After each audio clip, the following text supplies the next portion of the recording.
Okay, good morning all. Good morning, friends. Thank you so much for joining this morning on Saturday.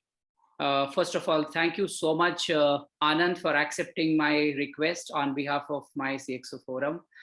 You are warm welcome to this initiative. I have been working closely for past few years, as either they have been my clients or as good friends in past 20 years of my time.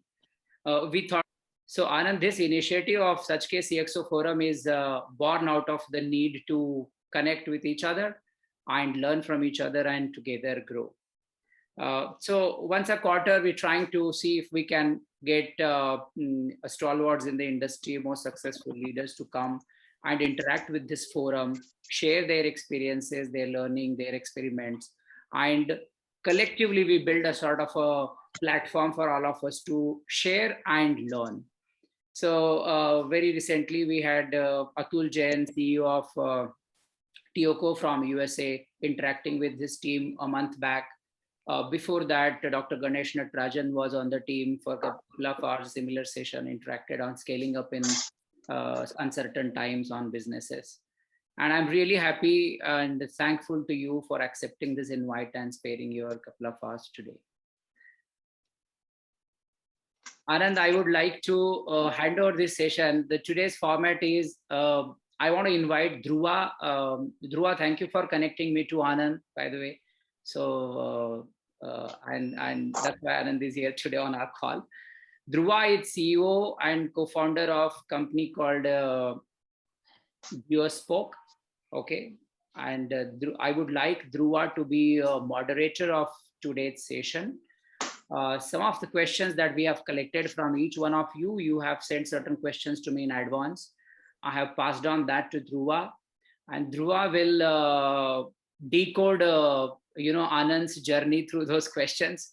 I hope we will try to see how we can learn from those questions, and eventually, last half an hour we have kept it free flowing to have anybody ask questions to Anand who has not asked before in the list, and then we will sum it up.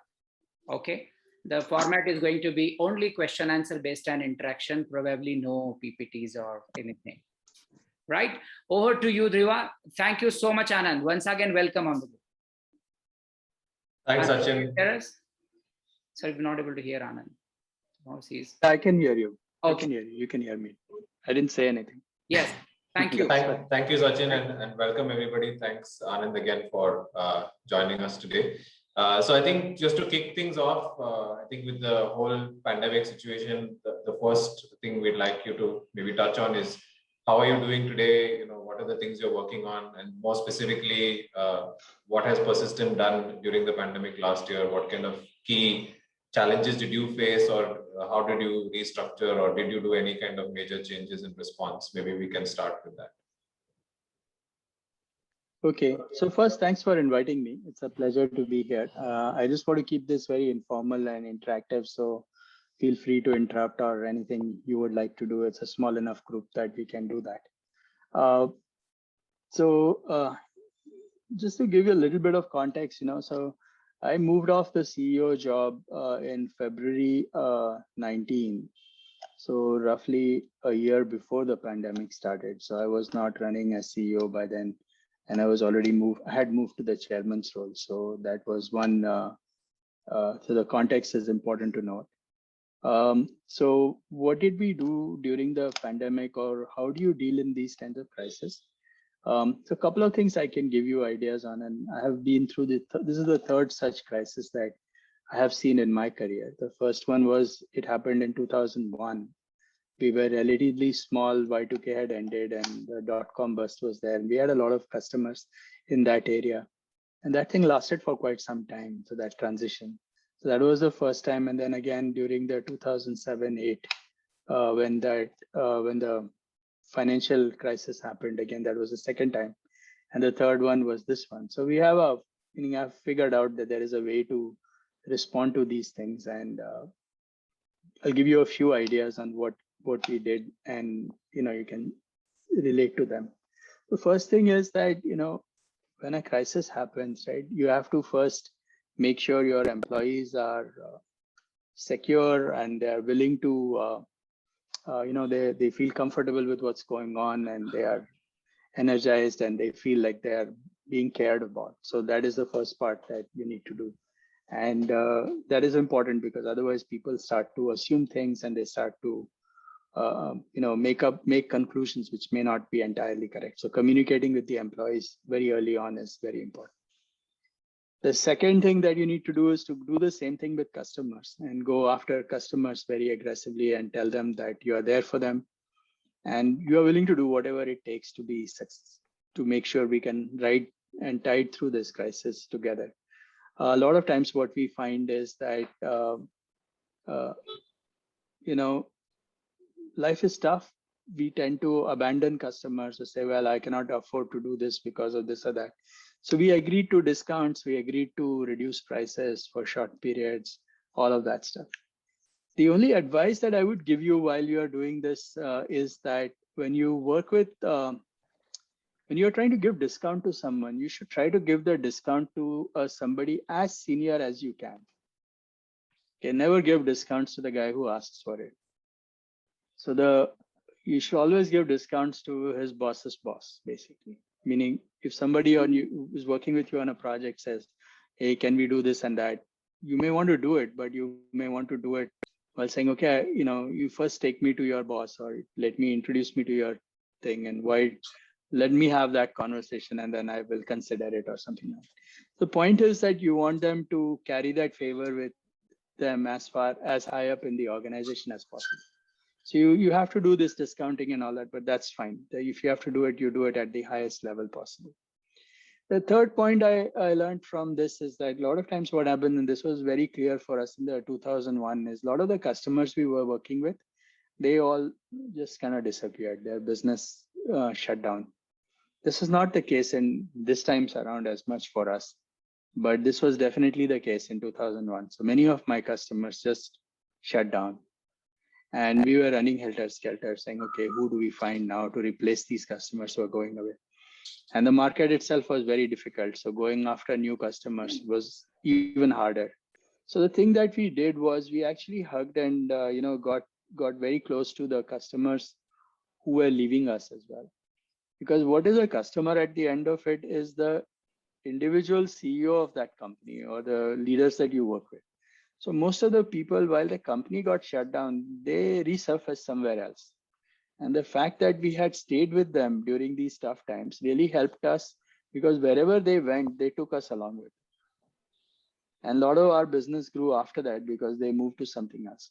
There's a tendency at this point, for people to sort of say, oh, I'm losing customers. Now I'm going to go find new customers. So you go all over the place, discount like crazy, find new people.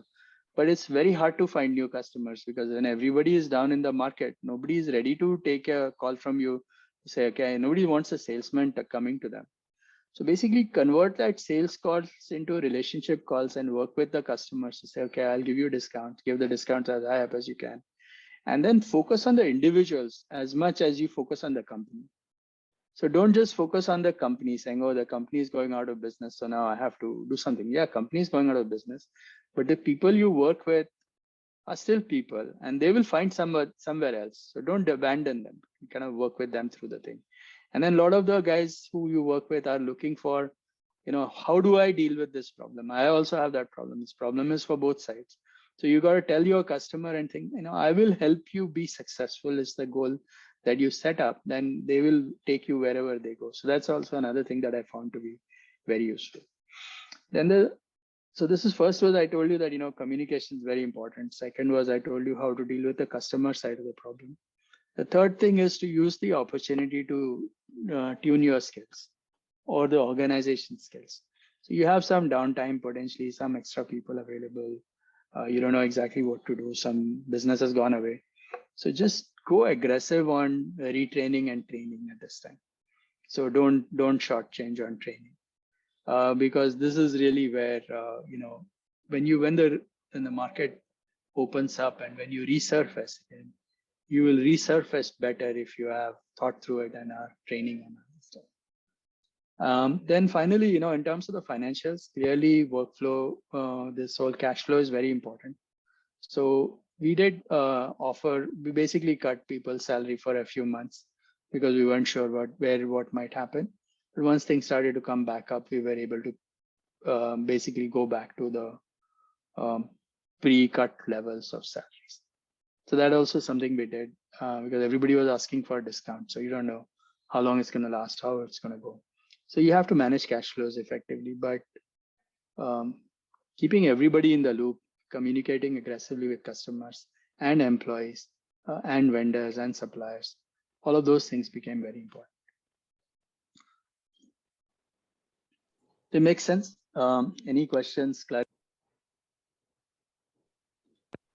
Yeah, I think that's really, definitely makes sense. I think one thing I took away there is if you're giving discounts, give it to the senior most person. And that's very interesting because the usual advice you hear is don't give discounts. But as you said, it's not practical sometimes to kind of be steadfast on a pricing, especially in the Indian scenario. So I think that's a very interesting way to true for not just the prices, right? Anytime somebody asks. Anand, your voice is breaking. Hello. It's a static, a lot of static.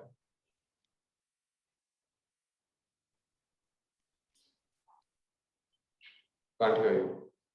How about now? Yeah, it's fine. No, so what I was saying is that giving discounts is something, this particular thing of trying to take the discounts as high up in the organization as possible, right? Is always a good strategy, even in good times. Meaning there's no point in negotiating very early at the lowest levels. You want to give discounts, you might as well give it high enough. And that's a good thing to do. Right. Dhruva, just quick suggestion. Sure. Can you tag the question to the respective CEO who has asked that question? Yes, I'll do that. Yeah. Thank you. Yeah. Just take the name of the person. Yeah. So I think I think that's a great introduction. I think I've kind of bucketed the questions into 3 or 4 different buckets. So this one is about the team. So this question is from Harshad from WordsMaya.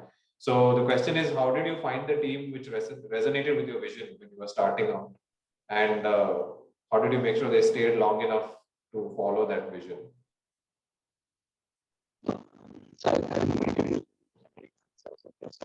Anand is static again. I don't know if there's Change the answer. Yeah.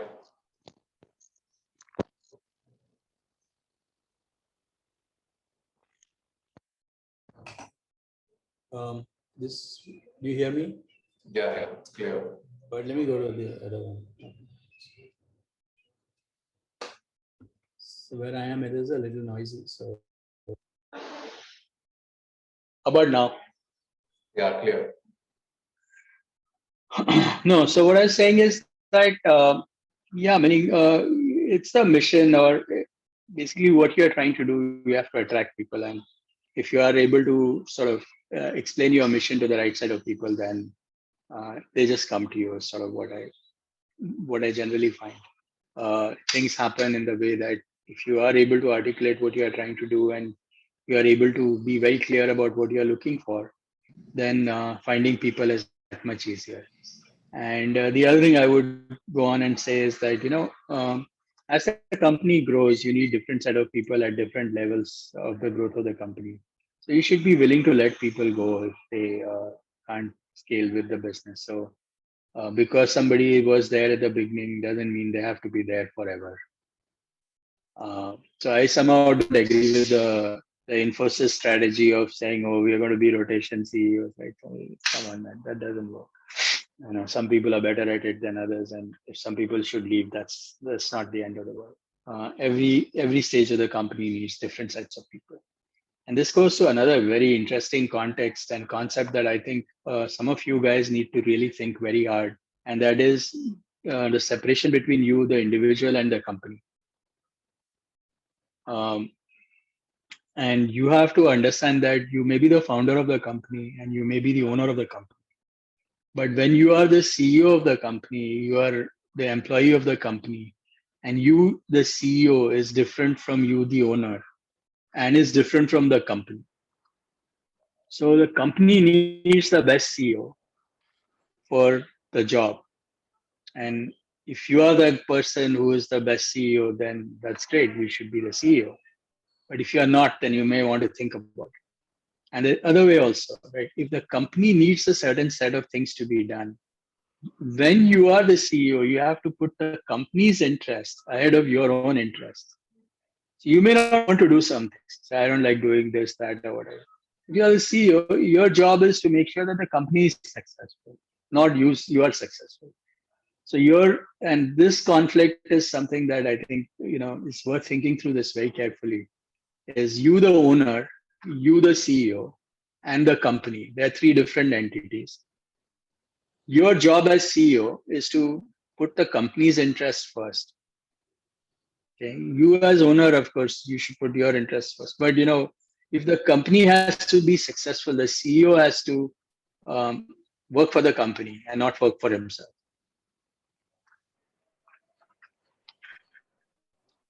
Yeah, very interesting. I certainly face this on a regular basis. So, is there any strategy you would advise on how you manage that? Any kind of framework or? No. So, when every decision is being made, you should ask this question to yourself: Is am I doing what am I? And this is something that you should ask everyone in the company as well.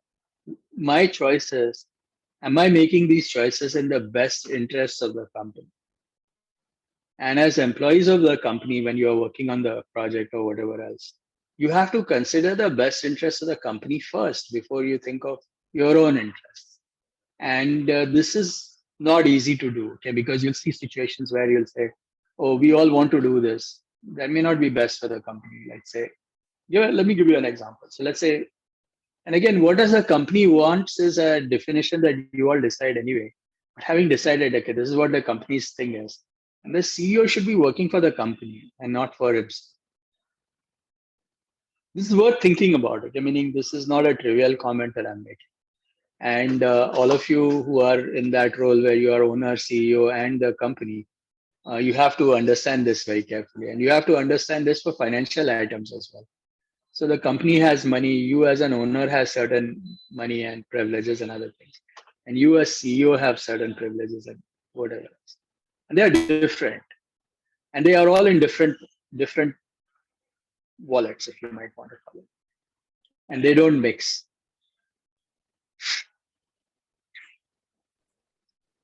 Yeah, very interesting. Here's another question from Anand from V Square. So he's asking how do you ensure? Why don't you let him ask, right? Meaning, let's keep it more informal. Okay, sure. So you tell Anand to ask the question. Well, we'll be that way. We'll get everyone to. Yeah, I agree. Yeah. Get this moving. Yeah. What's your question? Does he remember the question? Maybe you tell him the question. This was about employee engagement.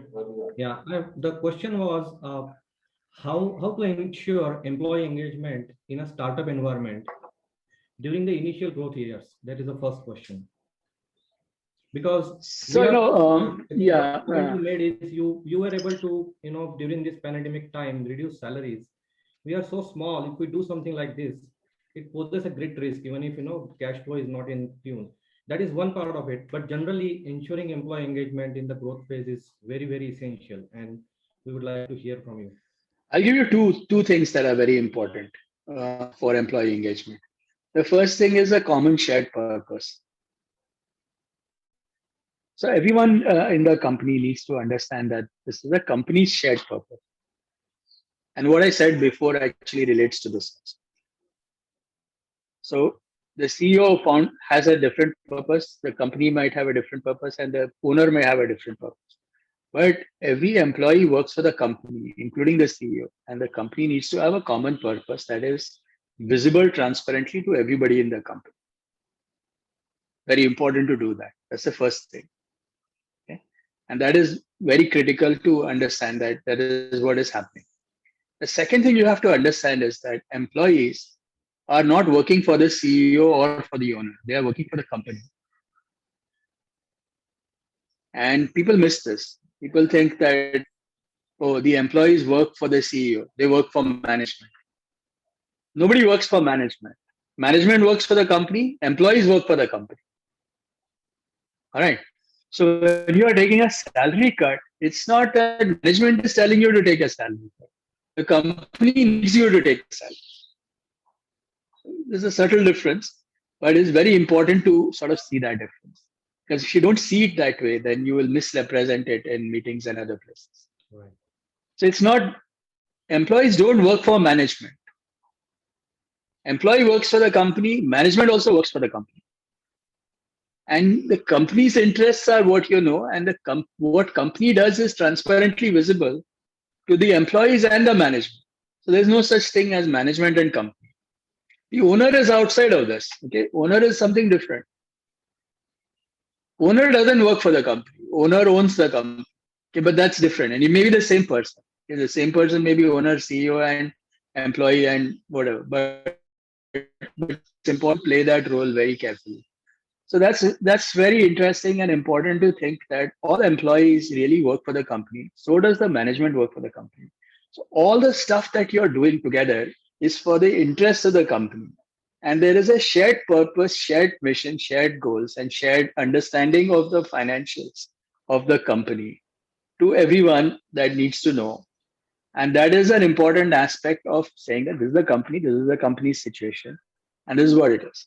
And once you sort of get this thing very clearly, well understood, right, a lot of things become simple. So let's say if I have to ask somebody to leave, right, I'm not asking him to leave for me. He doesn't work for me, he works for the company. On behalf of the company, I'm asking you to leave. Right. So my personal relationships are personal relationships. They're nothing to do with this. But the company decided, or the company, meaning whoever the company is, decides that certain things need to happen. We all need to do this as companies. So the differentiation between company and individual, this particular thing is where a lot of startups and small companies get it wrong. They don't understand this difference. They all start to feel like, oh, I'm the owner, I'm the boss, everyone works for me, and I own the company. It's not like that. You work for the company. Right. You may own the company, but as CEO, you work for the company. So do the employees work for the company. They don't work for you. They work for the company. Once you get that straightened out, right, a lot of things become very clean. Yeah. So basically, it's driven by a common vision and mission. Basically, that's what it comes down to, I guess. Yeah, but common between all of us, right? Meaning common between all of us. Yeah. every one of us has to see that vision. So Right. you have to involve people. People like the transparency. So when people say, okay, oh, management is asking me to take a pay cut, it's not, the company needs a pay cut, we are all taking it together, right? So that's how you need to do this work. And that changes the way you might see this. And I see this enough companies who don't get this difference, okay, especially founders. They miss this point. So Anand, I have a question. Of course, vision and mission, that exercise works, and people probably read No, it. it's not exercise. It's not an exercise. I'm not talking about vision and mission as much. I'm talking about purpose. Yeah. So what I'm sure it comes through the language that we use when we speak, maybe through our presentations, maybe through the the HR reach out to the employees. It's about It comes through how you behave.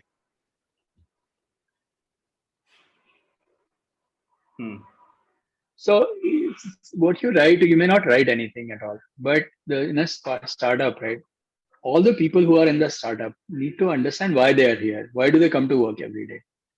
Okay, they come to work because they are trying to. You should be able to ask this. So what are we doing? Why are we coming to work? I come to work because I need to. I'm aligned to the purpose of the company at this time, and that is very critical. And how you behave is what defines it. And we have Samir here. Samir likes talking about all this stuff. He has a very cute booklet. Yeah, sometimes I do, but I also wonder with all this, experiences that we have gotten in the past.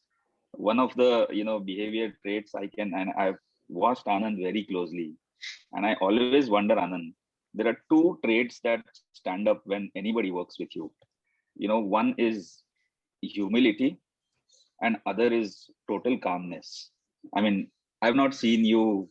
Probably I've not seen that side of you, but I've not seen you fly off the handle. How do you do that when, because we are all in startups and we are so passionate about things. And when we see that people probably are not doing things or doing it the wrong way, we kind of tend to be very aggressive.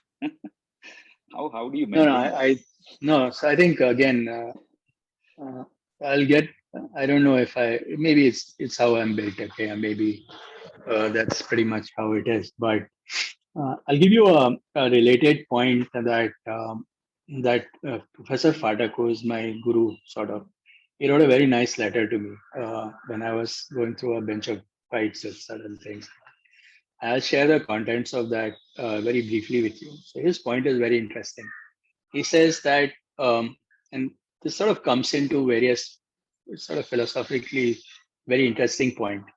His point is that um, people do bad things, people do good things, people do whatever things, but you may not like what they do, you may not like, or you may like what they do, whatever.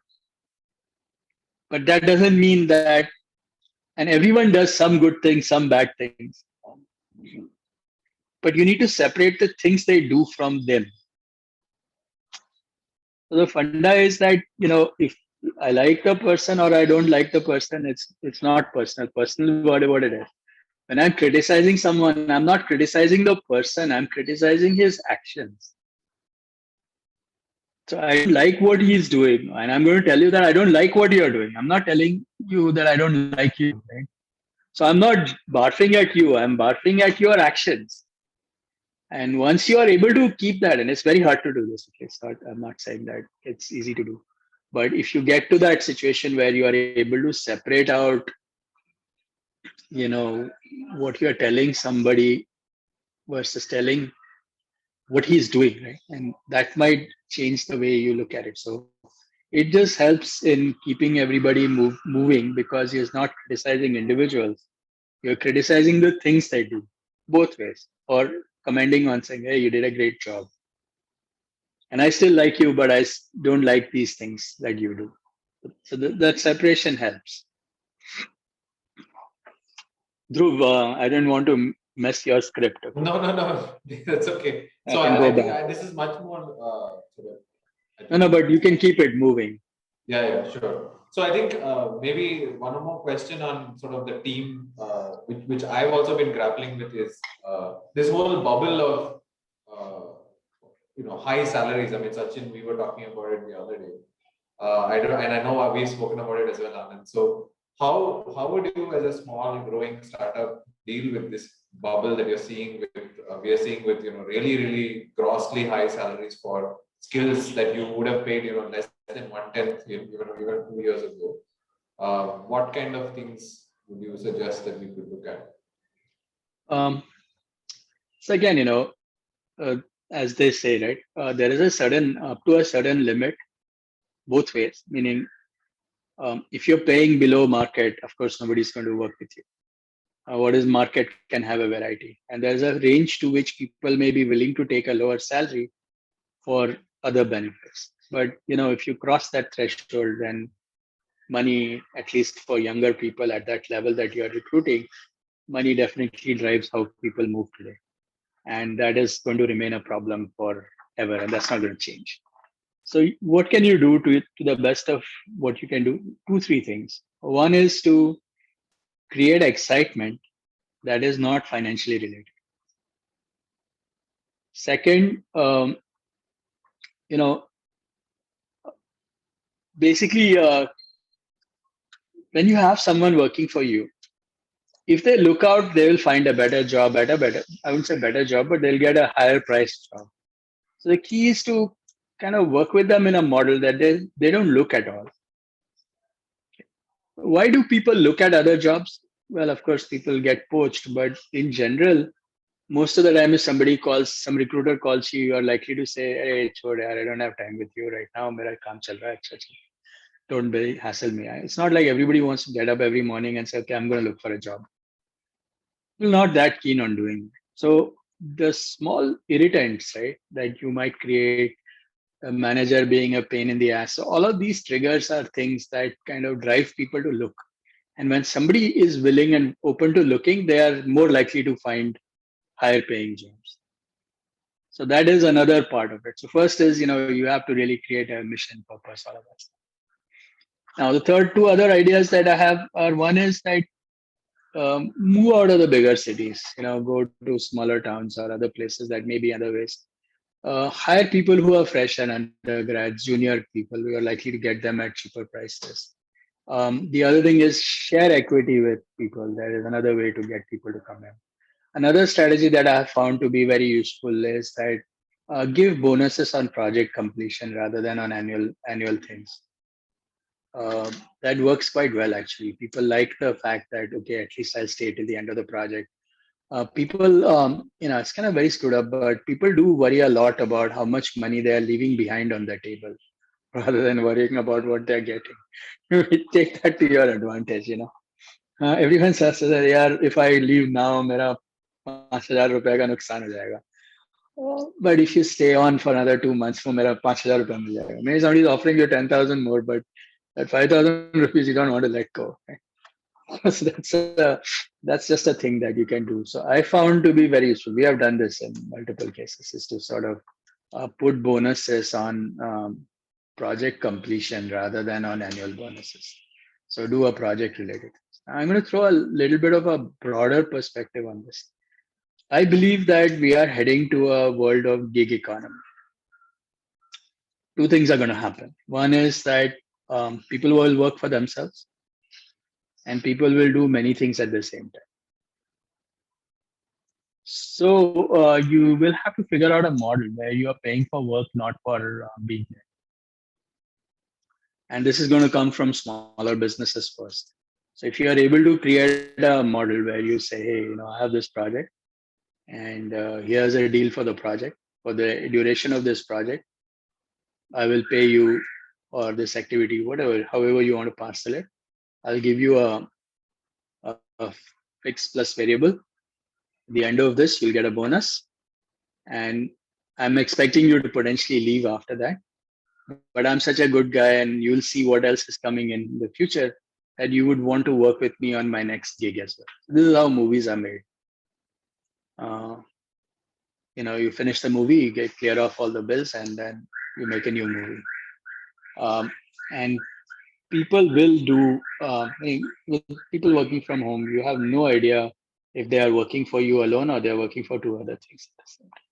So you have to figure out a way to sort of get people to count work rather than count hours, and get people to do the work rather than worry about the hours. So it's hey, you'll work with me, I'll get this done. And how do we get there is going to be tricky, but I think that's where some innovation can happen. I'll be happy to get disagreements from you on this topic, but because this is going to change a lot of the way how business is going to happen. Let me ask you a slightly related question just to get this question going. This work from home, how many of you believe we will go to 100% from office? Maybe you can raise your hand in or something on your thing. So how many believe that we'll go to 100%? It's hard to read the chat window. Just put your. So I'm going to ask you all the three questions. So first is, let's just ask how many of you will think we'll go 100% back to work, or everybody should work from this thing. I guess nobody believes it. How many of you believe 100% work from home? So some of you believe that, but a lot of you probably believe in some hybrid mix of it. But yeah, meaning this is going to happen. I think gig working in software industry is definitely going to happen. I'll go even further and say a few more things. One is, say gig were to happen, you will see situations where the best programmers will have agents and they'll become like sports stars.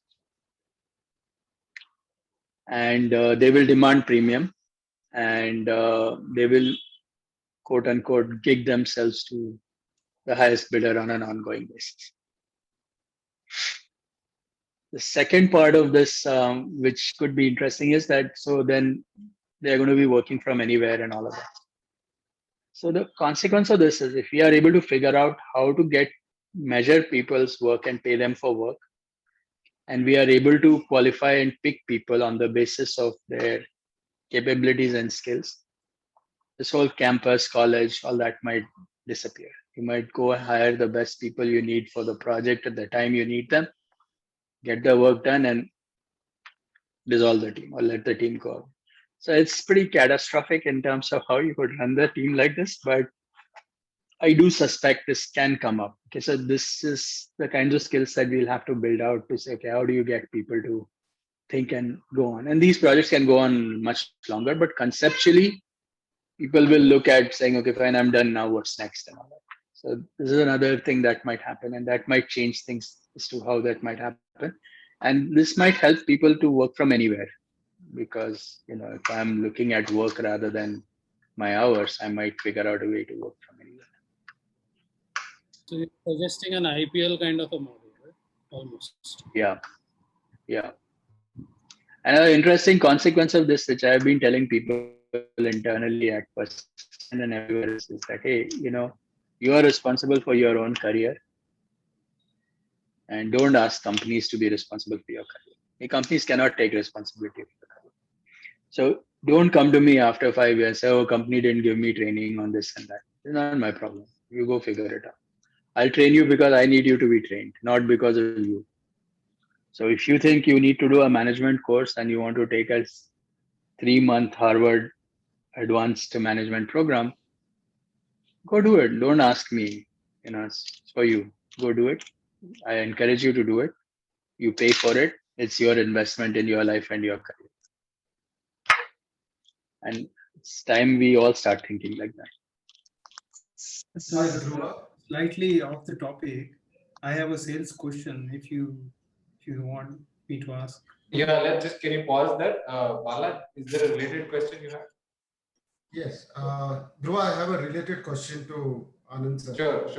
Sir, I am from Pune, and we have been working with Deyasra, Pratna Godbole and team towards business setup and other things. I am a founder of Startupwala.com. Actually, this question is in relation to, as you said, that there would be people, best individuals who are developers or maybe product managers. They will all work like sports persons. Now, one very critical thing which we have found in last 6 months to 1 year is that we are trying to build a product team, maybe engineering analysts and product managers and stuff. But what we have identified is that most of these people who are even hailing from Pune, they all have almost shifted to Bangalore, most probably. And because of that reason, we are not able to identify people who are there in Pune and do some stuff, because as we are a nascent team and we want to build this product team as a close-knit team, we're not able to identify good, great people here. We have worked in this freelancing manner with senior people quite some time, but now we want to build in-house product team. So what are your take on this? What are your suggestions on this? No, I mean, I don't have any magic bullet, and I don't believe everybody has gone to Bangalore. Some people from Bangalore are probably here. Yes. We have situation like that. People have moved around. We don't know where they are. But you ask them where you need. See, one thing that I want to inform you all is that the benefit of a startup or a small thing is that you don't need to do too many of anything. So when you're looking for, I need developers, I need this, that you need 2 developers, 5 developers, 10 developers. It's not like 1,000 of them, right? So finding those 4, 5, 10 people, you just have to knock more doors and make that happen. But you can get what you want as long as you're clear about what you are trying to do, and then you make that available, and then people know that you're asking for certain things, and it's a mutual agreement between you and them. So I don't have a magic bullet. It's not like everybody has gone away. There are people everywhere. You just have to find them. Yeah, Dhyanesh, maybe you can. Nobody else has questions on team and this topic. We can move on to the next step. Go ahead, Dhyanesh. So I have this question regarding sales. Okay, I come from a sales background. I always wondered, like in the initial days of Persistent, you had a great team. You started well. You, as a Persistent as a company, got big contracts. So what changed in that time and today's time is like, how do you get attention of these big MNC giants like Microsoft or Google? How do you actually get their attention to your product or to your services? How do you get such a big contracts? So first thing, we didn't get big contracts to start with. We all got small contracts, and we were a small company for many years. Just to give you a sense, we were in 2000. We started the business in 1990. In 2001, we were 100 people. 2000, we were 100 people. So it took us 10 years to get from 0 to 100. Of course, market was different. Situation was quite different. So there's no comparison on. But my third customer was Microsoft. Okay. So what do you like? So you just have to be persistent and be at the right place at the right time and have an offering that they need. So if you are able to solve something that they are looking for, they are likely to work with you. So if you are doing something that is unique and that is differentiated and important, and you are able to find the people who are looking for those services, they will work with you. Right. Do you? So I had very early on, we had pretty big customers actually, though we were doing small projects for them. Within the first 10 years, we had all the major software companies as our customers. Yeah. So basically, do you suggest them basically, like, do you suggest startups to approach the engineering heads or the C-level executives via like a mutual friends or mutual connections, or do you suggest them to, send them? The first question is, what is the value addition that you are providing? So if you provide things that everybody does, including the big companies, and it's much easier for me to work for a big company than you. So if you have a service or a value that is useful to a large company, then only then it's worth even discussing the next point. Yeah. If your value is not very relevant, then nobody cares.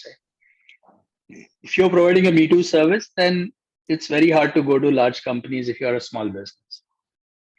Now, the second person is, yes, you should use your contact network to get to those people. So, you should ask somebody who knows the right people in the right place. Third thing is that if you go to a big company, it's not necessarily that the CEO makes all those decisions. So just because, let's say you want to sell to Microsoft, Satya may not be able to get you any business. People 3 levels below, some program manager who has a particular need, who's supposed to be looking for something. If you hit the right person at the right place, you'll get some business out of it. So you got to understand the need, create the need, and then be available at the time that somebody is looking for you. Okay, thank you. What is the service that you provide that is unique? Right now, we provide basically supply chain management solution, which are kind of unique in their own way. I mean, I understand there are a lot of supply chains, but we provide specifically to some e-commerce companies. And we also do a lot of work in programmatic ads. Very, very few people are actually working in that space. But the problem is what we are facing is like, we couldn't reach to the decision maker. And sometimes in a large companies, it's very hard to actually, recognize or understand, basically point out who is the decision maker for this kind of things. So, yeah. Nothing has changed on that. That's always the problem. But then you have to study the company, spend time, figure out why they are, find people network with them, get to them, ask somebody about the network. So the people who you work with to get that information may not be the people who are going to buy. It takes multiple steps. So you have to find somebody who will share information with you, and then you take it forward. Anand, hi, my name is Akshay Mehrotra. I'm a CEO for Early Salary. I have a couple of questions to you. I think the first one is, when you start building a company, you start building a startup, but how do you change gear that you want to now build a large enterprise? So what does the founder mindset needs to change to? We're in a stage today that I don't think we're a startup anymore. We try to clock an ARR of close to 2,000 crores a year. But now we want to really push the pedal to say, how do we grow 10x in the next 24 months? But how do you change the mindset of self plus the organization literally to press the pedal? That's my first question. Okay. So I think, you're right. You guys are not startup and you've probably gone through these phases anyway. But let me give you a sort of a very sort of tutorial-ish answer. First is that businesses go through S curves, is what I fine. So you do certain things, you'll grow, and then you'll flatten out. And you have to find the next test. Growth is not in linear order. You have to do things. So what you do in the first test actually is different from what you do in the second test, is different from the third test and the fourth. So this transition, right, is very hard because what you have done and always worked very well for you in your current test is not going to work in your next test. And this is true from 0 to 1, 1 to 5, 1 to 1 to second, second to third, third to fourth. At every S curve, you will find that what worked in the previous one is not going to work in the next one. This is reality. So accept it. Don't try to fight it. Now, let's say you are at the top of the, say, third S curve, and you want to move to the fourth S curve. Now, if you carry the assumptions of your third S curve into the fourth S curve, it is not going to work. So you need fresh assumption. So if you are at 2,000 crore ARR and you want to get to 20,000 crore ARR, the way I would recommend you think about this is to say that, okay, visualize the model of what your business as 20,000 crore ARR might look like. Don't try to extend from 2,000 crores to say, okay, how am I going to add 10% or 5% or 20% every quarter to get to that 2,000 crores? Because when you do that, you are carrying your assumptions from your 2,000 crore business to the next S curve, and they don't work. So the way to think through this is to say, okay, do a joint exercise, sit around and ask yourselves, what does early salary with a 20,000 crore ARR look like? And do a detailed exercise on that. Don't think about how to get from 2,000 to 20,000. Just visualize what 20,000 looks like. So things like, how many customers you might need, how many people you would need to deal with, how many agents do you need, how many people need to sell, where are these people existing, do you need to expand regions, do you need to expand the footprint of per unit. So if you're doing an early salary, maybe you're doing 10,000 rupees per transaction, does it make sense to make it 1 lakh or 50,000 or whatever? So it may be expansion around multiple dimensions, but it's good to model that and think about what the world might be at 10x your current size, without necessarily worrying about the assumptions that you're carrying from where you are to 10x. Got it. Now, once you have visualized that, right, then you say, okay, this is how it looks. Then you will see for yourselves what are the gaps from what is holding you back from getting to that number. What is the most critical part of your current assumptions that need to break completely for you to see that kind of thing? And then you work your way into making that happen. So that's how you sort of do the transition from one S to the second S. Mm-hmm. And the reason is, as I said, what works in the first S doesn't work in the second. And this is true for N and N plus 1, meaning you may be already in third and fourth. But the fact is, when you are transitioning from N to N plus 1, whatever your assumptions and business and people and all of that stuff may not necessarily translate to the next version. So you have to think a little differently and fresh and do that. And I find this exercise to be very enriching, actually, to visualize what the world might be at a certain different situation. I find that to be very visual. If you can visualize that very nicely, it helps in everything. I would say even in further and say that even in personal situations, it's worth doing this. So, in your own personal saying that, okay, fine, what do I see myself 5 years from now? Instead of necessarily saying, what should I do next month? Should I take this job or not? Yeah, it's good. You can take that job. But if you know, where do I want to be 5 years from now or 10 years from now? What do I visualize myself at a certain age or a certain situation, whatever? And then thinking through that very carefully and then figuring out that, okay, I am where I am. I need to be where I need to be. How do I get there? Rather than saying, okay, I am where I am and what do I need to do in the next quarter? It gets you into a incremental thinking loop, which may not result in ever reaching the goal you need to set up. Got it. Got it. Good perspective.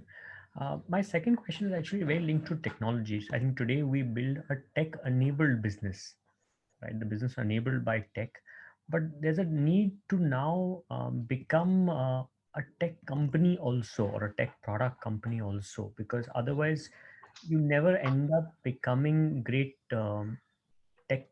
A great tech talent doesn't come and work with you because they think you're just enabling. But fundamentally, if you look at a business like ours, half the company is actually a tech team, and almost every other business operation getting automated to eliminate it completely. Right. Which means that if let's say this business was run by Google rather than a banking entity, it will think very differently. But how do you evolve the organization to go in that direction? No, but yeah, again, I don't have a clear answer for you that this is how you do it. There are several books on this topic as well. But what you're saying is absolutely true, that yes, people are going to evolve from being a tech-driven business to being a technology-led business. And that is certainly happening. So yes, you need to build a tech team and you need to give it focus and all of that. And tech is going to drive your future, and it's all true. How do you go about it? Well, I don't have a magic bullet.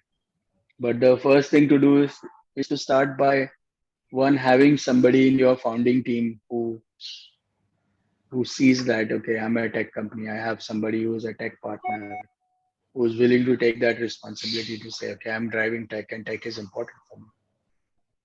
And then, of course, there are a lot of other things. I think there have been many books written about this topic, but I haven't really, meaning I couldn't give you a clean answer on this today. Maybe as to how to do it. Maybe I agree it needs to be tune done. the question a bit. I think typically we've always looked at tech as services, but when or let's say tech as a product, and there are many tech product companies, they run it very differently. Are there any insights from there which could be used also? Yeah, I think, see, this whole distinction between what is a product and what is a service is kind of blurring out completely.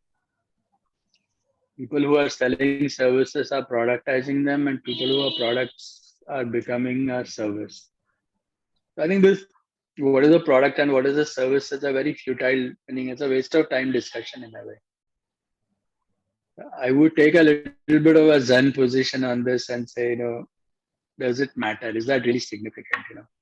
Whatever it is, whatever you're doing, you have a business, just focus on the business. And for that business, you need a team that needs to do some of these things. How do I get to the team that can do that? Or here's my focus, or how do I prioritize this stuff? And this may be a way to look at even your kind of first question that you asked could relate to this. So if you look at early salary today and it's okay, I have so many people involved in it, and I'm from 2000 ARR, I want to go to 20,000 ARR.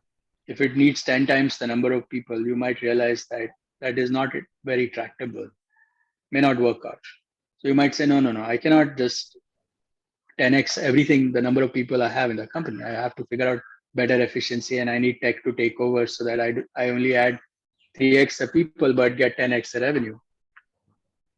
And that might force a different kind of prioritization in your thinking, and tech might get higher priority than it has today. Got it. If the team allows, I'll ask one more question, and this is really to do with, I would say, organizations related to founders, where there's a level of patience which has to get changed. I think we had a large amounts of patience when we started, right? And then there was and we knew it takes time to build a scaling business. But as you reach, let's say, crossing the 5-year mark and 5 to 8-year mark, how do you remain that patient and yet stay true to the objective of building a larger place? So who's driving the impatience? Is it the founders or is it the investors? I would say the market dynamics, right? It's a very competitive space and you need to be growing much faster. I don't know how many other businesses, but I look at this business which needs to grow 3 to 4 times each year, which puts a lot of pressure on the ecosystem. You become irrelevant if you remain small. Well, if that's the nature of the business, you got to do what you got to do, right? So, meaning if your business requires you to be impatient, then that's what you should do. I don't know how to really answer that question per se, right? Maybe if I can paraphrase, I don't know if this is what you're asking, Akshay, but you can clarify.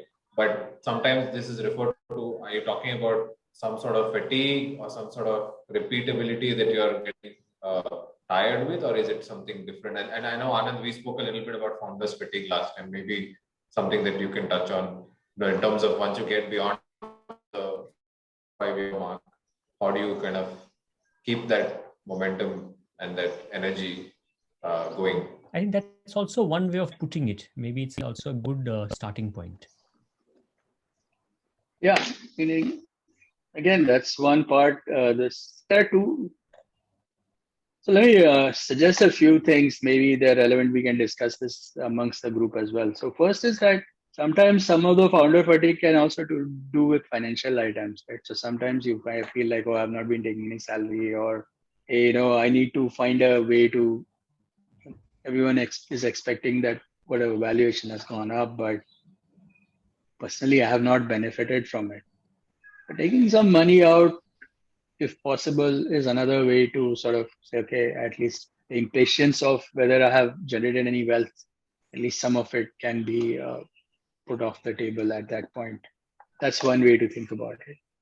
The second is to take breaks. So I think founders need to take a little bit of a break every so often and kind of appreciate and build a system in such a way that the fact that they took a 1-week vacation is not going to bring the business to the ground. Meaning that's important to build a business in that order. So taking a break often helps, because sometimes you're just at it and you need, giving a little bit of time might help. So that's another thing to think about. Finally, what I found keeps me going is that, I get to learn new things. I get to meet new people, and that is very motivating. So it keeps you going all the time. So you're saying, hey, as long as I'm benefiting also, I can keep doing these kind of things. So. Got it. Thank you, Anand. Yeah. So anybody else wants to ask on the topic of scaling? I think Kalpesh, you had your hand up. Yeah. Actually, I had some questions related to scaling, but I think Anand has already answered them. And if I understand correctly, to find a CEO different than you and to find a company different than CEO, everything lies there. Actually, that's a one-liner growth model where you understand to differentiate the roles, and you accept all the roles in a natural person and an artificial person is a key to growth that I understand as. And so that's why my question now changes actually, because whenever I met Anand, just I'll take half a minute to introduce that Persistent was a God company for us when in 90s, when they were not even 100. Then when they became 1,000, they were role model company for us. And today, if you ask me the relationship with Persistent, then I would say it's kind of complicated, because Persistent is our customer and we are also Persistent's customer by the virtue of certain takeovers they did. So now my question is more to today's Anand than yesterday's Anand, because the key to success is already defined, and that much should be enough for anyone to take this forward from now. So what thought comes to my mind always, Anand, is even from the SEEP days when I used to work with you in the committee, that most of the Indian companies, the giants, I would say, have worked on developing, maintaining, and customizing the softwares in which the IPRs were owned by someone who's outside India. Like, and that's where we grew the industry to a phenomenal level. I have no disagreement to that. Should the Anands of the world not have the vision of, not Anands of the world, Anands of India, not have the visions of having the sales forces of the world as an Indian company, or the TIPCOs of the world as Indian company, or lots of small or big frameworks as Indian companies. And how do we promote that so that most of the big brand IPRs in software are held in India, just because we have that talent and we are nourishing their IPRs for ages? What should be the foundation that will automatically change the ecosystem of the technology world of India is my question to you, Anand. No, so I'm a believer that yes, we need to build next generation technology and products from India for India and for the rest of the world. So I'm not at all in disagreement with you on the need to do that. I also, we tried doing some of this all through the last 25, 30 years that I've been part of Persistent. But in general, making money by doing work for international companies has been an easier way out, and it has helped all of us in some sense. So I don't necessarily think that's a bad thing, but you got to do what works for you. Now that said, it goes back to the patience question, and the fact is that if you want to build a next generation Salesforce or a next generation Oracle in today's world, it's going to take time, energy, money, and all of those kinds of things, and people need to have the ability, patience, and the financial capabilities to run that. So you got to do what you have to do. Now, if you are somebody who is a small business today without enough funding and you have financial limitations on how much you can blow, you have limited capabilities, and I'm saying this in a very broad way, then trying to say that I'm going to build the next Oracle without any means is kind of very hard to do. So for most of us in the startup situation, right, survival and growth is very critical. And that's pretty much how it is. So you have to invest in some of these things, and maybe your kids will build the next generation companies. This is true for anything, right? Meaning it is a function of where you start to some extent and how you see the environment and what kind of momentum you are able to take it and then take it forward. So the ecosystem builds on success. And I think so I've been now in this business for 30 years. And I think things are changing. So the newer entrepreneurs have different points of view as compared to the older ones. So I think over a period of time, next 5-10 years, I see a difference. I think things will be different from what they were in the past. And I think investors are also changing in the way they are thinking right now. So I don't know what to tell you. Somehow, my personal preference is to not get into sort of industry dynamics and all that. I prefer to talk to you as an individual and say, sure, if you want to do this, what would it take? Well, it takes the right team and a lot of money. So if you have the ability to get the right team together and the money that you need to make those kinds of investments, by all means, you should do it. But the point is that there is no point in building a product that you can't sell. There is no point in building IP that you're putting on your shelf. So if you are not in it, finally, you got to make money as well and survive, right? So you got to balance it out for you from your point of view as to where you are, and then do what is right for you. And let the world take care of itself.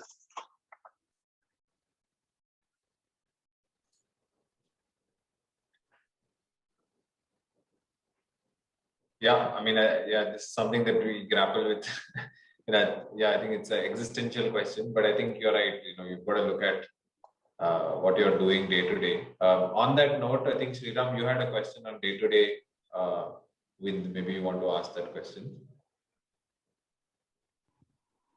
Sorry, my other question was, how do you build people around you with complementary skills that you may not have, or you have realized you don't have, but you want to build that for the sake of the company, of the growth of the company? How do you identify that one, and then how do you go about building that? Well, it's a good question, right? So few ideas here. One is, yes, you're right. If you can identify, that helps. So like I said, if you're able to separate you from the company and you think about what the company needs, what do you have and what else is needed, I think that is a big first start.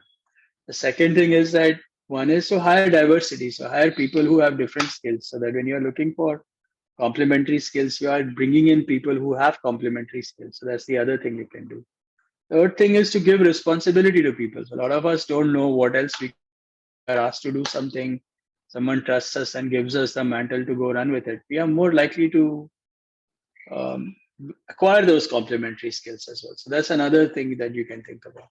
And then finally, I think using advisors and mentors is another way to sort of build complementary skills for yourself. So if you find that you have good sales skill and you really need to get to be, good accounting skills are needed or some other skills are needed, then how do you go acquire them? Is to find mentors and friends who would help you get to those skills. So it's an all of the above kind of strategy that you need to think about.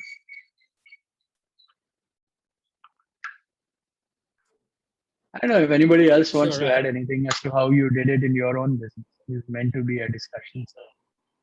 I mean, maybe I can add here. Essentially, the way we did it was, as you exactly said, hire or get a consultant or a subject matter expert. And in the gig economy now you have so many people, right? So once you've identified, let's say, I don't know, big data programming is a gap, go and find somebody on freelancer.com and do a test, right? So you understand what they say, what recommendations they may give. So you may spend less money.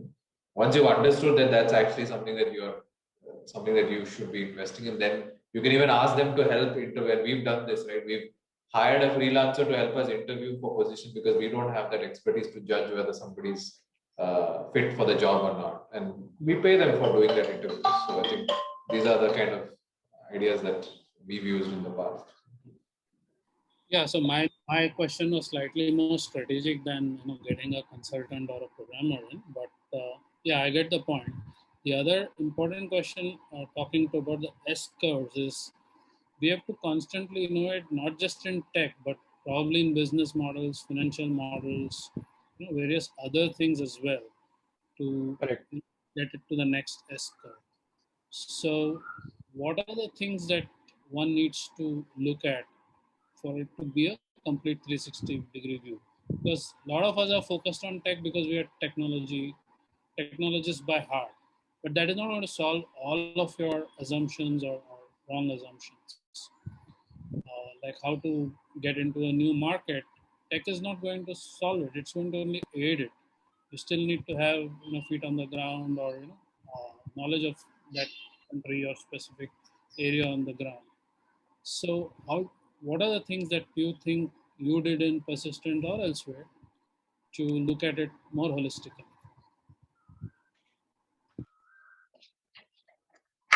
No, so going back to the same issue, right, that I shared with you about how you might, I think Akshay was asking that question, right? So when you visualize your business at a 10x the size, right, it gives you a very good view of what is missing and how do you fill in the gaps and what else do you need. And then, as I just said, right, you find people who can help you with those gaps that you have. There's no magic bullet here. It's all common sense. It's just that you just have to do it with some discipline and you have to be willing to ask yourselves hard questions and things like that, because that's the only way you'll know. And one other related question it's something I've been telling people, I'll tell you and ask you also on this topic. How many of you have boards that meet regularly, or how many of you have organized boards? That's something you may want to think about, is to create a board, because what happens is that when you have a board and you meet at fixed times every quarter at least, then you're putting up your plan. Somebody is there to ask you questions, and then it's good for you because you get a sounding board and you get a mirror to yourselves. And I highly recommend, even at your size, including a couple of independent directors in your board. I don't know if you have any, Sriram. Yeah, we do, for sure. In fact, I'm trying to put a new startup, and Sachin probably knows. We are trying to have a board of advisors rather than board of directors, right? For budding CEOs and budding CXOs. So maybe that is still in the works, but that's probably going to start by July or August, so that we can create a proper healthy system, at least in India, Pune, Bangalore to start with. Okay. Yeah, Anupam, you had a question just before Bala. Sorry, Bala will come to you next year. Anupam. Yeah, thanks, Dhruva. So, hi Anand, this is Anupam Kulkarni from IORO Systems, and a disclaimer: we are an ex-Persistent employees, and obviously we got the bug of entrepreneurship. Looking at Persistent, looking at you, and we started our own journey also from the same DNA. My question to you is, and I think that also connects back to Akshay's question, I think from early salary, where he talked about entrepreneurs or founders fatigue, and also he talked about competition from the market. And at times you tend to, as a founder, you tend to get a feeling that we are not growing as fast as we should. So my question to you is from the point of view of as an entrepreneur, as a founder, how do you make sure that you have your own space apart from the business? You have your own space, and how do you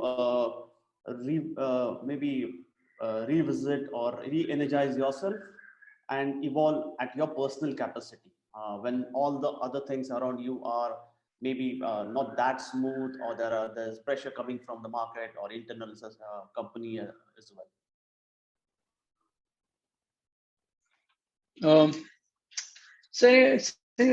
I say we have talked about some of these items today in some form or the other. So let me just summarize a little bit about what I'm saying.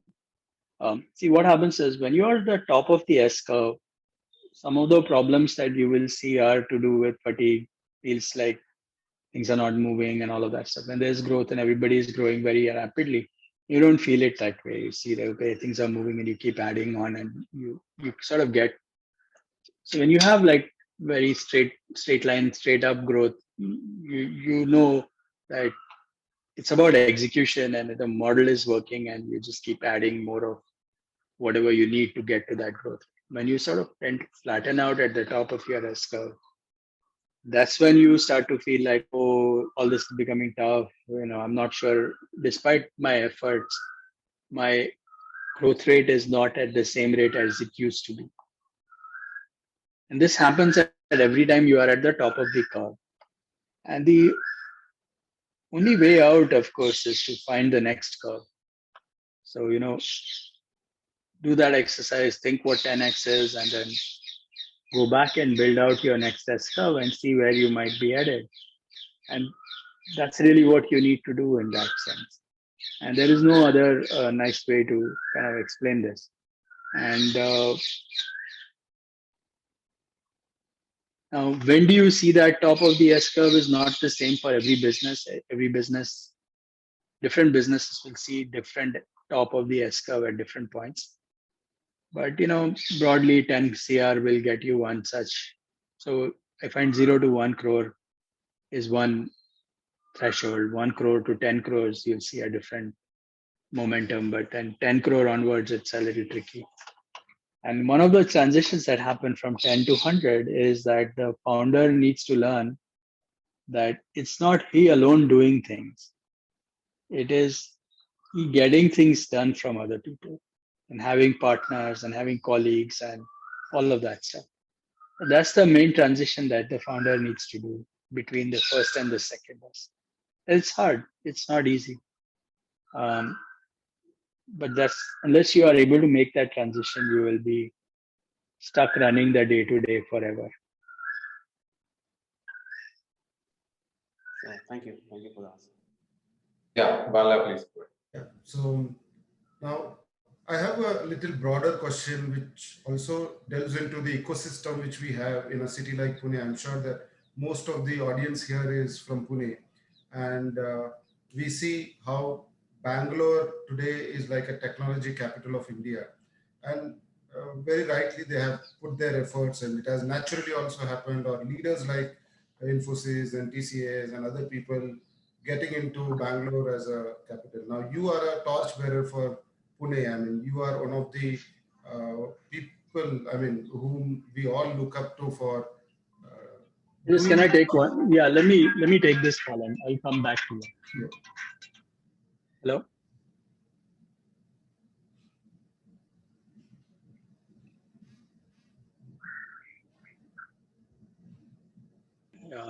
I'll call him again. Yes. So a person like you who have been there for last 30 years and being here and built such a massively successful, huge company, developing an ecosystem. I mean, probably Pune might be the third or second most technologically viable cities in India. And probably when I'm not a technology person, probably many people here might be technology founders or like. And today, when I have been in business for last 12 years and done a reasonably successful business, having few $1 million of revenues. But now we are launching products, design is already done, beta versions are successful. Now we can take this to a next level. But as I know that I lack technology skills, I'm not a engineer. So I want a founder who is a technology founder with 10, 12 years of experience and who will have all those perks which any other company can give. But finding such people, yes, it is a tough time to find people in Corona, but then we are in that process of doing it. But when I come to a macro level, Pune as a city is more of a service-based technology hub rather than a product or a development-based technology hub. So what kind of a transition as an ecosystem you can help to happen in Pune? Man, it's a very loaded question. I really don't know what I can do, but I don't believe that what you're saying is entirely true.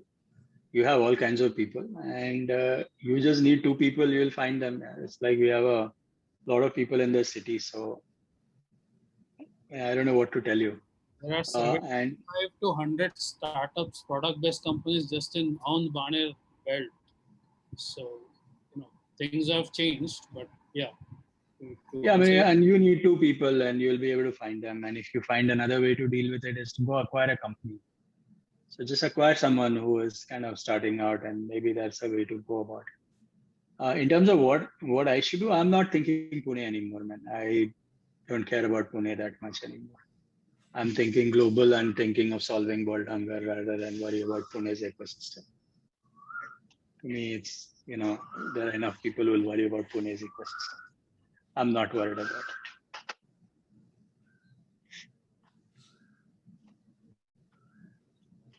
So what's the next big thing, Anand, for you?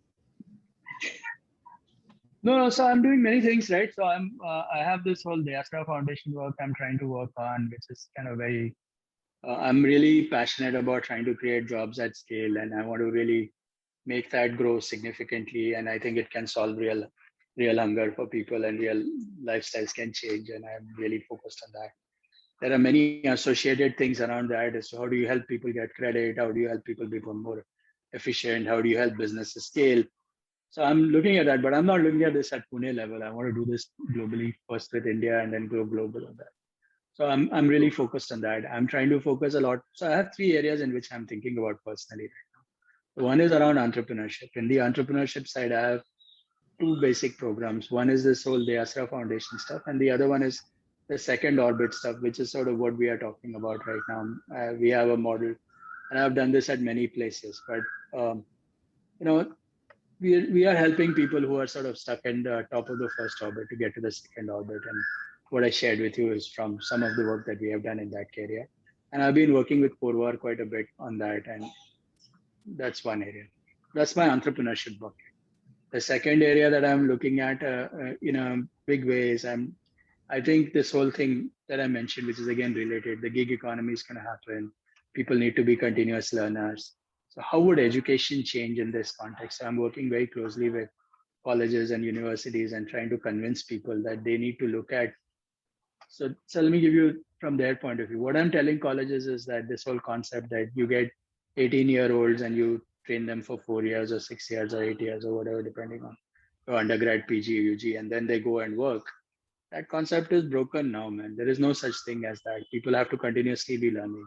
So why should colleges think about their students as the people who are with them at those 4 years? They should provide long-term subscriptions to citizens, and we should become a city of learners rather than worry about colleges and 4 years and all of that stuff. So I've been trying my best to try to convince people that this whole virtual model of how people are going to interact and how things might be different might change the way we look at education of the future. And that's something I've been trying to convince people on. So there's a bunch of things around that I'm working on. The third area that I've been working on has been more around the data related sides. So I have 2 projects I'm working on, which are kind of interesting. I did one, which I've washed my hands off now. So we set up a Center for Artificial Intelligence for the gems and jewelry industry. It's called Jade, and this was launched at IIT Bombay. So it took me a year and a half to get that going. Now that it's done, I'm sort of out of it. I'm trying to work on a cancer genome atlas project where I'm trying to get all the cancer genome people together and trying to build out open public data source for cancer data and all that. I'm trying to do the same thing with diabetes as well. So I'm trying to get people to contribute data and make that data be open and available. And so these are all grand projects that I'm working on. And then I have a bunch of other things related to this. So I'm on the board of UID Authority of India right now. So I'm thinking about a bunch of things in that context. I also am the board of VLDB Endowment, which is a database conference, and there was some interesting areas on how to think globally on that. And there are a bunch of other things in that context that I'm looking at.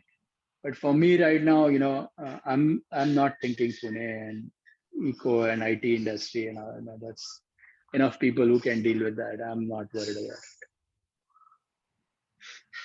So, Anand, you have been of a great help to us over decades in Pune. Whatever you are doing is so noble and so vast. How could we be of some help to you while we are doing our businesses as well? No. So I'm, as I said, I have 3 or 4 projects right now where I think we really need to think hard and change the game in some sense. So on the Dayasara side, I do see this a lot.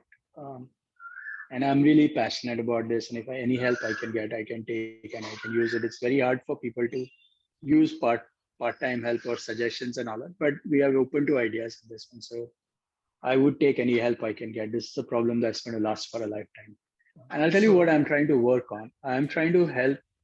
My focus is on urban services segment. So I'm trying to see how to help small businesses that run in the urban services segment be very effective. So that's what I'm trying to work on. And I think Bala has been trying to think about it. And yeah, maybe there's more to do there. Yeah, Bala wants to say that. We are already working with the Asra Foundation and Prabhu's team. So I actually wanted to meet you in that aspect, but Corona and COVID, all these ups and downs. No, we'll meet sometime. But yeah, I'm funding that, and Pradna is the team which is working. But there's a lot to do there. I don't think we are anywhere near that.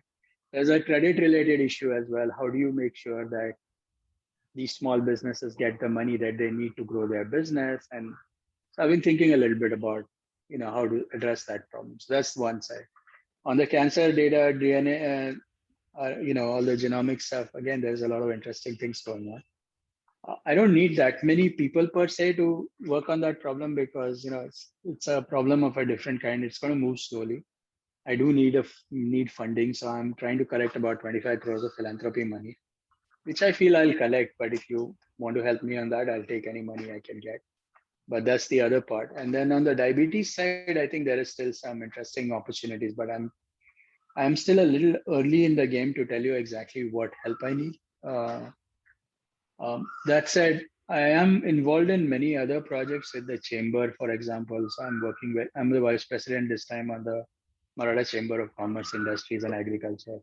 So if you need anything, if you have ideas on what you need to do, I think the chamber is quite willing to experiment right now. Prashant is very open about ideas and we can try things there. I see that as a nice platform if people want to do something. Another related platform is the PKC platform, which is the Pune Knowledge Cluster, which is just started out. So I have a few friends or groups of people that I'm involved in, where if you said, oh, I would love to do this, I could connect you to people and then you can go and run. And I seriously believe that, all of these things are decentralized. It's not like me doing anything. We need things to happen. And my job is to make sure that, there is some fluid and grease in all parts so that everyone is moving. And if people get stuck, I can try to find them another person who can help them unstuck. I can't unstuck them myself, but that's how I'm thinking about the ecosystem. But I'm not thinking Pune alone anymore. Yeah, Anupam, you had a question. Yeah. So I have a different question, not connected to the last discussion, but we actually talked about. There was a question about why are product companies not coming from India or the likes of that. Anand, I have one interesting area which is becoming booming. I have a question for you on that line. So what we are seeing in India today is that for the next 15-20 years, a lot of companies, a lot of problems which will get solved, and a lot of product ideas, businesses which will come up would be more for not for the India, but for the Bharat. And by Bharat, we mean the 2, 3, 4 villages. So, and at the same time, the Tatas of the world and Paytms of the world are actually coming out with this concept of super apps. So I want to know what is your take on this and what would be the entire future of Bharat, especially from products, businesses, and data point of view. Okay, so two different parts. The first is I am a big believer that Bharat has a lot of opportunities, and I completely agree with you. I have studied the demographics quite carefully, and I believe that we have a 3-layer system. The top of the pyramid is where we have been playing, where people will use global products. The middle is something that has a lot of opportunities, and that market is about 750 million people. Okay, so it's not a small market. It's actually much bigger than any other market that we have today. And then we have a whole bunch of people who are at the bottom of the pyramid who have many issues, and they may have difficulties in getting through that. Let's say focus on the middle, right? So the 175 million households who make between 20,000 rupees for family all the way up to 2 lakh rupees per year per family. That's the segmentation that people talk about. 175 million households in that thing, about 700 to 750 million people. So that's the demographics. And there are many interesting opportunities. I think voice can be a very interesting thing in that. Second, I think vernacular language, all that stuff is going to be very interesting. And I have identified 9 areas which I think have this property that the top end is going to be global. Middle, there are opportunities, and whatever, you worry about. So these are things like, say, take hospitality. So yes, there will be the Taj and whatever ITC who will have whatever global software, but there are enough hotels which will go with the OYOs and whatever else. So there's an opportunity to go after that middle in that pyramid. So you can look at healthcare in the same area. So if you segment it out, then there is a new market that you'll have opportunities. Health is one like that. Hospitality is another one. Education will have similar properties. Okay. Agriculture is like that. Food is like that. Then you have entertainment in a big way is like this. And if you look at YouTubers and the amount of people who are sort of generating content locally, the content for the top end of the pyramid and the content for the middle of the pyramid are very different from each other. So again, very similar. Entertainment has some very interesting properties like this. And I was thinking of some more. So food, agriculture, transport, logistics, again, very similar opportunities. Smaller segments, different things can happen, supply chain, whatever you might want to take it. I'll find the list, but yeah, meaning there is a list of, I've looked through this. The top end has one view, the bottom and the middle has a different set of companies that will come. And I think the fact that, I believe that, and this is something that I'm thinking a lot about, is this whole micro money, right? And I don't know how much you guys have been tracking, but programmable money, NFT, all of that, where money becomes divisible and frictionless, will change a lot of the dynamics in that middle market. So I think there are some interesting opportunities that will happen there for sure. Jayesh, I think you have a question you want to ask? Yes, sir. I have a question for Anand. You guys can hear me all right? Yeah. Yes. Okay. So Anand, I have a question. I keep asking these questions to many people, and the same answer comes back. So I wanted to ask this question to you as well. So we have a product which is a zero-code mobile app development platform, which allows businesses to create their own mobile apps, very specific mobile apps. These are for field process automation, so field-focused mobile apps. Having said that, I need a suggestion from you about which audience to focus on, because many people, they tell me that you should narrow down your focus to a specific vertical or a narrow market. But my problem is, this is a development platform, so and it is applicable to multiple verticals. So do you still think I should focus? So we got a variety of customers as of now, like Johns Hopkins University is using our platform for doing their healthcare surveys, for example, and then Daimler USA, they are using this platform for inspecting it's a manufacturing automotive company, so they are manufacturing trucks, and these people are using our platform to do inspections of their trucks on the mobile. So the variety, I'm just giving the examples to show you the variety. My question is, should I really focus on a particular industry, or should I go horizontally? Anything will help.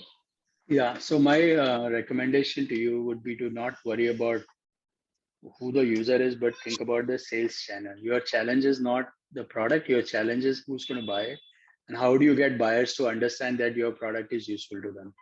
So I would spend a lot more energy in trying to think through the sales channel. So I would really think hard about, why did these people decide to buy the product? Why did they pick it up? And how do you what went through the process? What was the journey map? Or how did, how did Johns Hopkins find out about you, and how did they decide to pick your product? And if Johns Hopkins could do it, would 100 such people do it? And it couldn't be by you standing in front of them and showing it to them. It has to be some systematic way of how this needs to happen. So that's really what I would recommend. There are two ideas that I would look at. One is, I have a friend who actually did a company very similar to what you're saying. I don't know, maybe you know the product. The company is called AppSheets. Have you run into AppSheets? Yeah. So Praveen Sheshadri is the founder of that company. He's a friend for many years. It took him a while, but once he started to get enough momentum, Google has acquired them now. But it took him almost 10 years. Yeah. So that's an example. The other one you might want to look at is to look at Twilio as another model of how developers come first. He has written a book recently also. The author of, the founder of Twilio. There's a nice podcast on this topic, on how he sort of puts the developer at the center of the thing. So he's not selling to application guys, he's selling to the citizen developers in the company. So how do you reach them? What do you need to get? So I would not worry so much about the product or focusing it on one application or the other, but I would think very hard about the sales channel and how do I make the sales channel frictionless. Okay, so one of the industries where the product is picking up in India is facility management, because they are doing a lot of paperwork right now. And we build some apps or using our platform for some of the best facility management companies. So now that is one vertical where my sales team is focusing. They are sort of showing this app to other companies and trying to sell. So the question still remains. See, I think you have to know, but I think the question is you have to ask yourselves. So here's a risk you run. Okay, so once you get there, you will start to say that people are going to buy the product from you, the solution which has 10 screens and as part of that. And then you'll be maintaining and supporting the application that is built out of your platform versus the platform. So you have to be clear whether you're selling the platform or you're selling the application built on the platform. And you might run into these issues. But irrespective of all of that, let me not get into that. My biggest question to you would be to see how to create frictionless buying and selling experience so that people are able to pick the product with zero effort. And there is that virality of the product that gets maintained and people are able to just find out about the product and start using it. And that sales channel is, I think, a key to success. Okay. If you have to have people selling, then you have to worry about the cost per sale. Okay. And then you have to worry about are you selling the platform or are you selling the solution built on that platform. So then if you're selling the solution to the build of that platform, then you'll only be selling the solution and you'll be supporting it and you'll be maintaining it. So that might go into some other direction.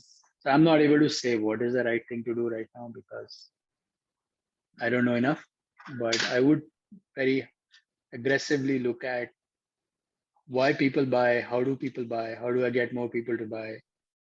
Maybe lead to sale ratio is 1,000 to 1 or 10,000 to 1 rather than 10 to 1 in your business. But then maybe getting leads is easy. Maybe advertise on Google or whatever else. So. Yeah, one of the inspirations we had was like I have leads from the Salesforce and ServiceNow, those kind of platforms. No, those are still bigger than your product. Yeah. You should look at Twilio.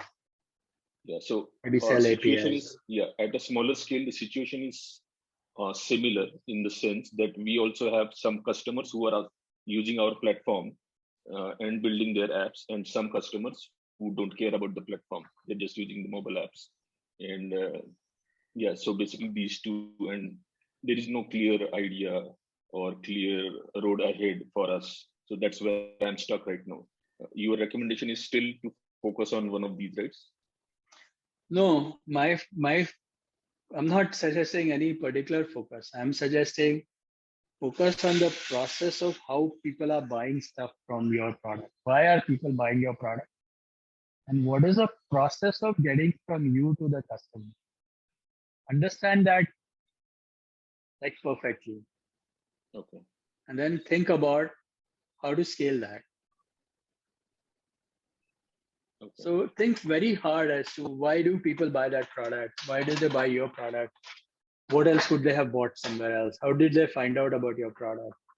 Why did 2 developers pick it? Why did the other 8 did not pick it? So just understand the process that went into the conversion of that idea to the thing. How long did it take? Who all did it? How did it multiply within the organization? Completely understand the process of, percolation of your product. Not so much as to what industry it is. And maybe if it comes out at the end of it, it is that there is some specific bias to a certain industry, then yeah, I think that's fine. Okay. Yeah, I think that makes sense. And in fact, I'm watching those things, observing, talking to my sales team, asking these questions. But still, all the markets are still looking very lucrative in terms of. No, it's fine. Look at the markets. The point is that you can't do everything through sales teams in your kind of product. People have to come online and buy it. Yeah. So I was talking about when I say sales team, we have lead coming in using SEO and digital marketing and paid ads recently. So these leads, sales team is talking to them, and I'm interviewing. No, but you should not have to talk to anybody, right? So ideally, it should be people come online, download it, get it going, play around with it for a while. They get a free version, and they upgrade. Yeah, so a mix of these things are happening, like you said, because our platform is Anyway, let's self-service. not, yeah, I mean, you figure it out. But my comment to you would be that understand the process of how the sale happens Okay. before you decide on where you want to go. Okay. Yeah, I think that makes sense. Sure. Thank you. Yeah. Thanks, Yash. I think we are almost towards the end of the session. We have another 10-15 minutes. And Anand, I have two questions on behalf of all CXOs, but it's a generally question of me as an HR when I work with CXOs, what I have picked up, and I want your 2 cents on that. And last 5-7 minutes, and then we'll sum it up. My question number 1 to you is. Hey, give me a minute. Okay, just please, give me a minute. I'm just going to come in a second. I've been sitting here for the last 3 hours. Sure.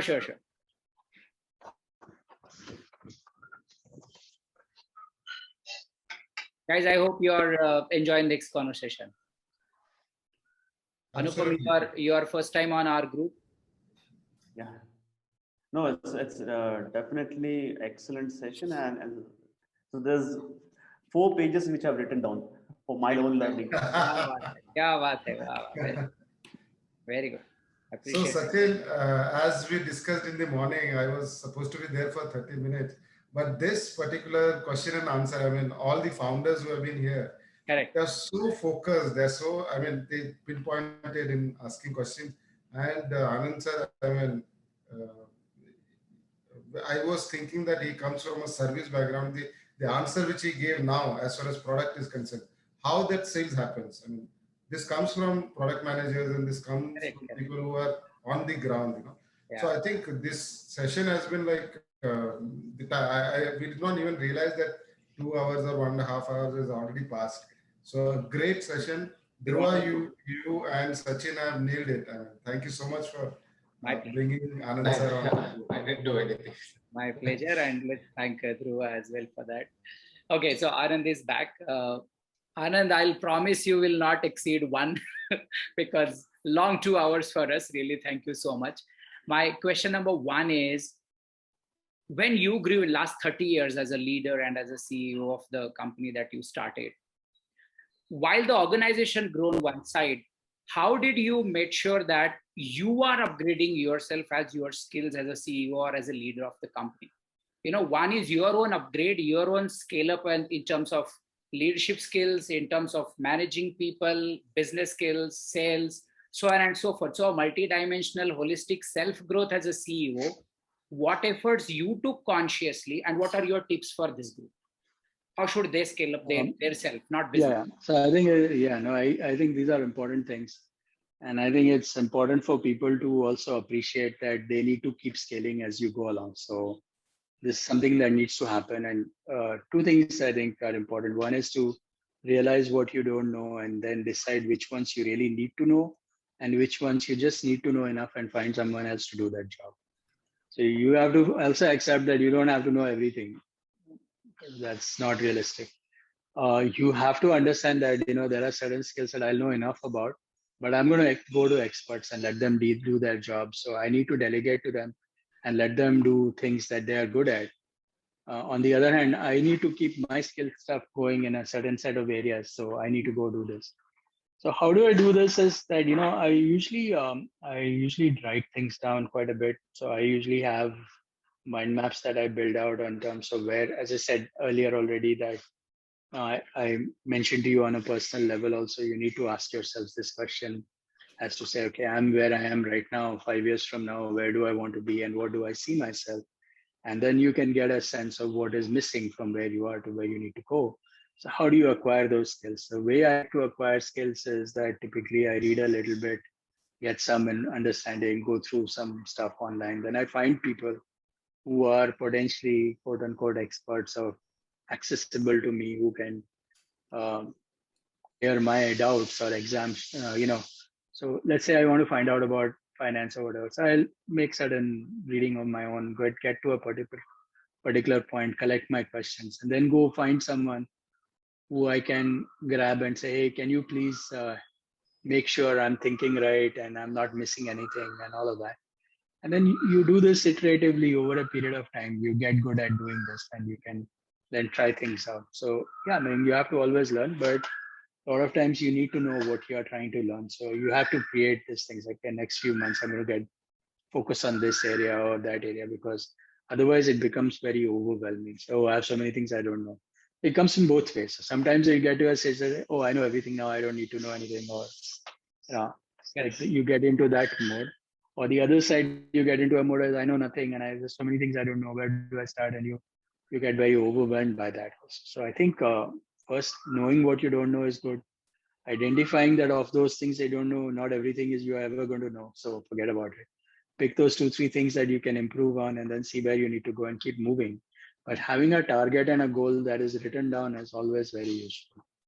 So I have a connected question as an amazing answer. And I think writing down what you don't know and what you want to really build upon capacity is equally very important as a CEO. A connected question to that is, how do you create a channel as a CEO to receive a true feedback from your organization? How do you read what's happening across the corners of my organization? Is there purposefully some channel that you created in your journey of 30 years so that you constantly learn what's the pulse on the floor as the organization expanded? And what's your, again, tips to these youngsters and some of them who are trying to follow you and build you?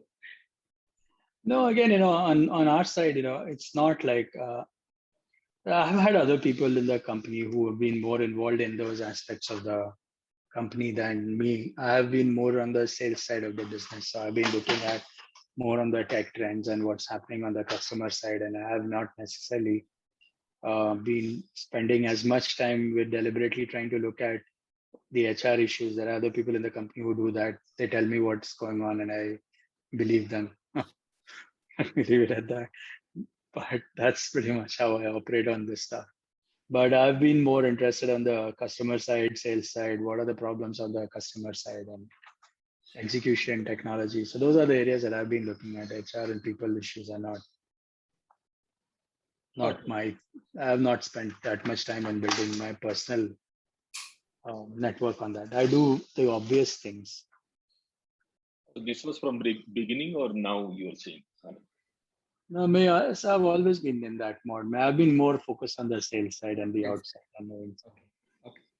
Right, and that comes to a last question of this series from my side. How do you, as a CEO, whether you're a small organization or a big organization, how do you let go certain things? How do you build your second line strong so that you are able to focus as a founder? The main thing is main thing, right? We always call. So what's that main thing for your business? Rather than getting stuck to a day-to-day operations of the business, focusing to more on a strategic and growth of our organization, because you're taking a responsibility for not just people, but customers and the larger commitment. How to create that let go plan or a delegation per se and build a second line stronger so that you get a time for focusing on main thing. So one is you got to do it deliberately for sure. You got to identify who you are giving responsibility to and actually give them responsibility and let them be what they are. The second thing is to ensure that you have enough things to do so that you're not feeling like you have to go into that guy's job. So that's the other part of it. And the third thing is that I really believe that, the slack in the organization should be at the top of the organization rather than at the bottom of the organization. And most of the time you'll find that the bosses are busy, just thinking that they are busy and keeping everyone busy. But actual reality is people on the ground have a lot of time and they're doing resume polishing while the senior people are just frantically running around. So you have to keep this flipped around. And if you have time for yourselves, then it's good, so everyone should not feel guilty, the founders especially, that if they have 10%, 20% of their time for thinking, it's not a bad thing to have. A lot of people feel like very guilty that, I'm doing nothing for 10 minutes. So that's not a bad, that's something bad. I should be doing something. So I should be going and harassing someone right now because, I have nothing better to do. Okay. I hope everyone has enjoyed this conversation and there's a lot of takeaway. Anupam was saying, he's filled up with 2-3 pages or 4 pages of notes of his learning, and I hope he summarizes and sends to all of us. Dhruva, thank you so much for taking out time and being a moderator. Thank you everyone for joining this conversation. Anand, last thing that I want to share with you, like I was saying in the first call of ours, this group, many of them definitely would like to learn from you and stay in touch with you in future based on your availability, and whichever way that is possible. I hope we have your promise that next time also, whenever we need you, you will come on this session, or in personal capacity, if some of them wish to work with you, learn from you, I hope we have your yes for that. Yeah, meaning sure, but you should look for diverse people in your session. So that's one part. If someone has specific questions, they can send me mail. I tend to be relatively good at responding to email. And the third thing I can offer to you all is that I do a few hours on Saturdays where I do 30-minute sessions with anyone who can get on my calendar. So if you're on my 30-minute calendar on a Saturday, I'll meet you, and I'm happy to take your questions at that time. And I think some of you have met in those 30-minute slots before, so it's not unusual. How to get on that calendar? You write to my assistant, Samruddhi Shembekar is the one. You just write to her. She maintains a Saturday calendar. It's only a Saturday calendar, and I meet, like, say, it's about 4 or 5 people every Saturday, and that's all I meet. If you make it in those, then you're there. If you know, next calendar, whenever it comes. But that's my way of balancing this. Sachin. Samruddhi, no, I'll tell you her. My email address is anand@persistent.com, and her email ID is samruddhi_shembekar@persistent.com. I'll share her ID. SAMRUDDHI. Full Samruddhi_Shembekar. I'm sure if you search online, you should be able to find that. I'll share that with all of you. Yeah, fine. Anand, all right, guys. Thanks a lot. Enjoy. Have a good day. Thank you. Wish you all the very best. Thank you, Anand. Thank you so much. Thanks, Sachin. Stay safe. Bye. Thank you, guys. Take care. Bye. Thank you for joining. Thank you, Sachin. Thank you, Dhruv. Thank you so much. Have a good day. Thank you, everyone. Bye. Take care.